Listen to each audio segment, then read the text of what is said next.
नमस्कार। आदरणीय दिदी बहिनी तथा दाजुभाइहरू, देशभर भारी वर्षा भइरहेको छ। जल तथा मौसम विज्ञान विभागका अनुसार अझै 2 दिन निरन्तर वर्षा हुने सम्भावना छ। हामी बाढी, पहिरो, डुबान र कटानको उच्च जोखिममा छौं र जोखिमको परिस्थिति बढ्ने क्रममा छ। हाल नदी नालाहरूको बहाव उच्च सतर्कताको तहमा छ र निरन्तर वर्षाका कारण खतराको तहमा जान सक्ने सम्भावना अधिक छ। धेरै स्थानमा पहिरोको जोखिम पनि उत्तिकै छ।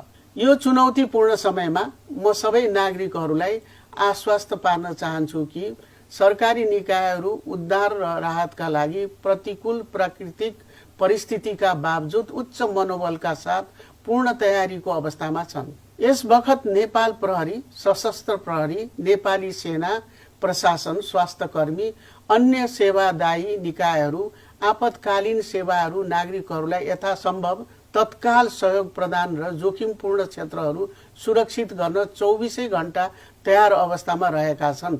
हामीले सबै उपलब्ध स्रोतहरू परिचालन गरेका छौं र सबै आम नागरिक, राष्ट्रिय र स्थानीय निकायहरूसँग मिलेर काम गरिरहेका छौं।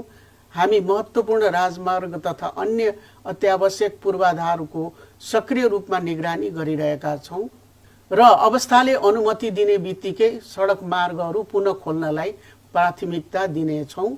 हाम्रा टोलीहरूले काम गरिरहेको बेला म सबैलाई प्रत्यक्ष अपिल गर्दछु, तपाईँ जहाँ जुन अवस्थामा हुनुहुन्छ सुरक्षित रहनुस् र अरूलाई पनि सुरक्षित रहन प्रेरित गर्नुस्। अत्यावश्यक नभएसम्म यात्रा नगर्नुहोस्। बाढीको पानीमा वा पहिरोमा गाडी नचलाउनुहोस् वा आवत-जावत नगर्नुहोस्।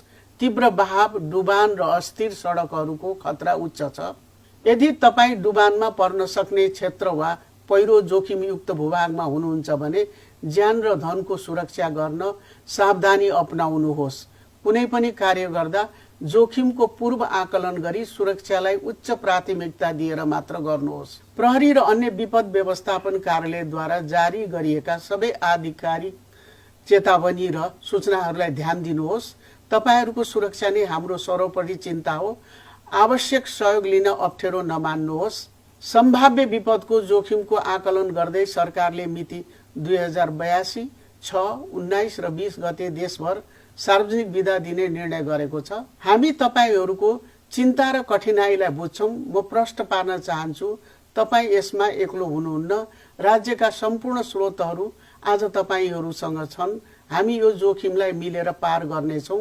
हामी नियमित रूपमा अद्यावधिक सूचना तथा जानकारीहरू प्रसारण गरिरहनेछौं।